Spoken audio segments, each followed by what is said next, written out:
Preview.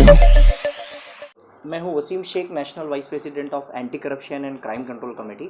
आज जो ये प्रेस कॉन्फ्रेंस जो लिया गया है, ये प्रेस कॉन्फ्रेंस लेने की वजह ये है कि 28 फरवरी 2021 को डिस्ट्रिक्ट कलेक्टर जालना के जो कलेक्टर है, उन्होंने एक आदेश दिया था।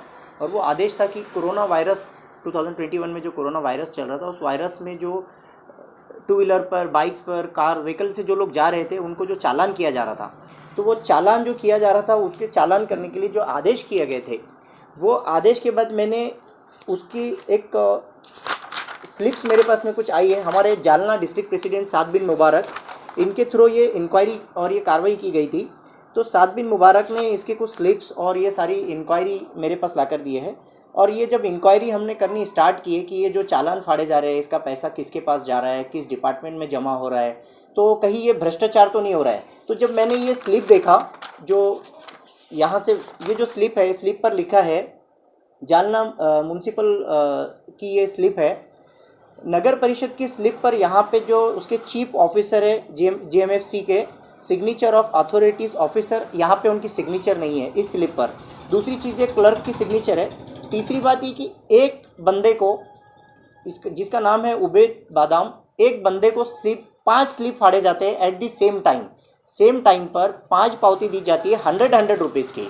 जबकि एक बार में आप 500 की स्लिप दे सकते हो, लेकिन आप 5 स्लिप एक बुक में से अगर दे रहे हो, तो इसका रीज़न क्या है? कहीं ना कहीं कुछ लफड़ा है। तीसरी बात, फिर ये वापस से अब्दुल चाउश नामी बंदे को रोकते हैं, फिर उसे चालान करते हैं। तो उसे सेम बुक में से, जिसका बुक नंबर है 2839 और उसका जो स्लिप नंबर है, मैं आपको बता दूं, उसका स्लिप नंबर है 69 70 71 72 73 74 75 76 77 एंड 78। ये 10 रिसिप्ट उसे 100 रुपीज़ की दी गई है। तो मैं पूछना चाह रहा हूँ कि जब एक बंदे को आप एक ही बुक में से, जिसका बुक नंबर है 2839, उसी बुक में से आप एक चालान 1000 रुपये का कर सकते थे, लेकिन आपने उसे 100 रुपीज़ के अलग अलग चालान दिए। तो कहीं ना कहीं इसमें कुछ करप्शन का मामला नज़र आ रहा था मुझे। इसीलिए मैंने इसकी जब इंक्वायरी की, तो मैंने वहाँ के जो जिन लोगों ने ये चालान किया था, इंस्पेक्टर ऑफ पुलिस महाजन और उनके पुलिस थाने के काफ़ी कर्मचारी उनके साथ में थे।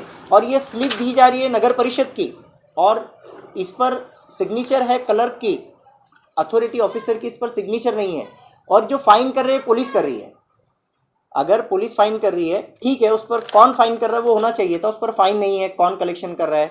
दूसरी चीज़, जो कलेक्टर के जो आदेश 28 फरवरी को जो आदेश आए थे, उस आदेश में मैंने पढ़ा, उस आदेश में साफ लिखा है to inform the tehsil office about the recovery of the daily penal action done by the scot without paying at 4 PM every day.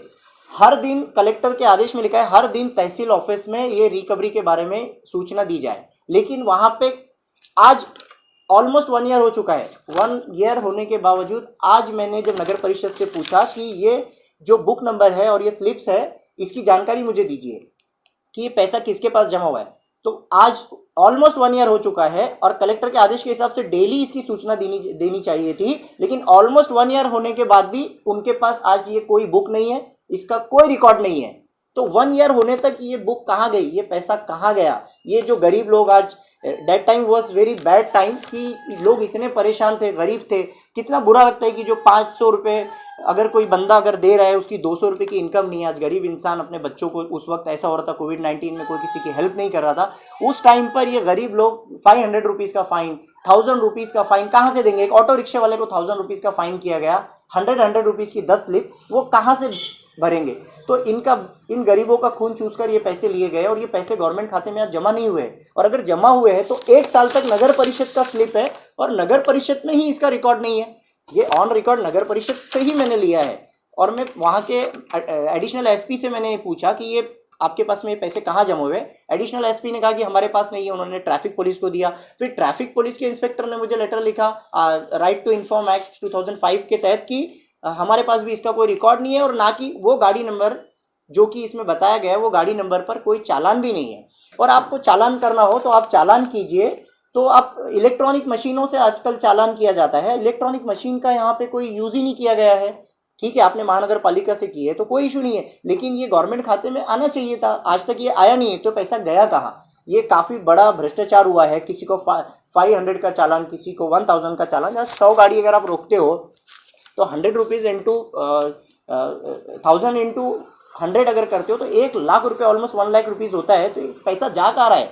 तो ये गवर्नमेंट खाते में अगर आता तो हमें कोई चिंता नहीं थी, लेकिन ये पैसे अगर ये करप्ट ऑफिसर्स ने लिए हैं तो मैं ये आपको बता दूं कि ये मेरी इंक्वायरी चल रही है। मैंने जो है इंस्पेक्टर जनरल ऑफ पुलिस को मैंने इसकी रिपोर्ट कर दिया हूँ आज। इसके बाद अभी मैंने एंटी करप्शन ब्यूरो के जो डॉक्टर राहुल खाड़े सर है, उनसे भी मैंने बात किया हूँ कि मुझे आपसे मिलना है। उन्होंने मुझे मंडे को टाइम दिया है। मंडे उनके पास जाकर भी इसकी शिकायत की जाएगी और एंटी करप्शन ब्यूरो से भी इसकी इंक्वायरी की जाएगी, और इसके रिलेटेड जितने ऑफिसर्स है इसमें इन्वॉल्व है और इसमें कुछ अगर करप्शन हुआ है तो मैं आपको बता दूं कि anti corruption and crime control committee related कोई भी ऑफिसर को नहीं छोड़ेगी, सब पर कार्रवाई की जाएगी।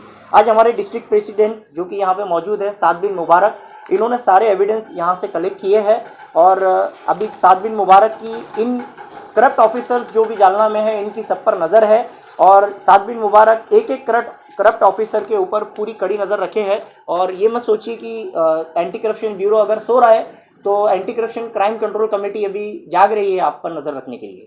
दूसरी चीज़ ये कि एक चीज़ मैं कलेक्टर साहब से भी पूछना चाहूँगा कि कलेक्टर साहब ने जब ये आदेश किया था तो एट दैट टाइम कोविड-19 में आईपीसी की धारा 188 लागू हुआ था। तो 188 जब धारा लागू है तो 188 का मतलब ही ये है कि सामने वाले को फाइन किया जाए, उसको दंड दिया जाए, 200 रुपीज़ का जुर्माना या तो उसे सज़ा है। तो ऑलरेडी जब 200 रुपीज़ का 188 के तहत अगर जुर्माना लागू था, आईपीसी 188 की धारा लागू थी तो उल्लंघन करने वालों पर, तो ये लॉकडाउन का उल्लंघन करने पर उबेद चाउश को ये 500 रुपीज़ का जो चालान दिया गया तो ये 188 के तहत तो नहीं किया गया। तो ये किस नियम के आधार पर आपने ये चालान किया है? तो अगर ये करना था तो 188 लागू क्यों किया आपने? किसी को आप 188 कर रहे हो और किसी को आप ये 500 का चालान कर रहे हो, तो 500 का चालान अगर आपको करना है तो आपने 500 का एक चालान करना चाहिए था। 5 चालान क्यों किया गया? अगर किया भी गया तो बुक नंबर सेम बुक के सेम 5 रिसिप्ट आप दे रहे हो और वो बुक का रिकॉर्ड ही नहीं है आपके गवर्नमेंट खाते में। महानगर पालिका की बुक है, महानगर पालिका में इसका रिकॉर्ड नहीं है, बुक ही उनके पास उपलब्ध नहीं है। ऑलमोस्ट 1 ईयर हो गया, 2021 का मैटर है, 2022 आ चुका है और इसमें आपके पास बुक में रिकॉर्ड नहीं है। दूसरी चीज़ यहाँ पे साफ लिखा है, देखिए आप देख सकते हैं, chief officer JMFC Jalna, signature of authorities officer. Signature authority officer की ही सिग्नेचर नहीं है यहाँ पे, तो ये चल क्या रहा है? ये इस तरह का करप्शन और इस तरह का भ्रष्टाचार, तो मैं कहना चाहूँगा जितने भी इंस्पेक्टर ऑफ पुलिस महाजन, उनके साथ में जितने भी कर्मचारी थे, इन सब पर पब्लिक के साथ में धोखाधड़ी करने के आरोप में, पब्लिक के साथ कि ये गवर्नमेंट की तरफ से चालान किया जा रहा है, इस तरह का विश्वास में लेकर विश्वासघात करने के आरोप में और लोगों के साथ चीटिंग करने के आरोप में आईपीसी की धारा 406 के तहत इन पर कार्रवाई की जाए और इन पर अगर ये करप्शन में सिद्ध होते हैं इंक्वायरी में तो इन पर एंटी करप्शन ब्यूरो से भी सब पर एफआईआर की जाए। नगर परिषद के रिलेटेड जितने लोग हैं, चाहे वो जिला अधिकारी के लोग हो, सभी लोगों पर कार्रवाई की जाए। एविडेंस मेरे पास में सब मौजूद है और मेरी कार्रवाई इन पर जारी रहेगी। और डिस्ट्रिक्ट प्रेसिडेंट साद बिन मुबारक इन लोगों के पीछे बिल्कुल कहते हैं ना कि हाथ धोकर, तो मेरी टीम हाथ धोकर नहीं, पूरा नहा धोकर इनके पीछे लगी इंशाल्लाह।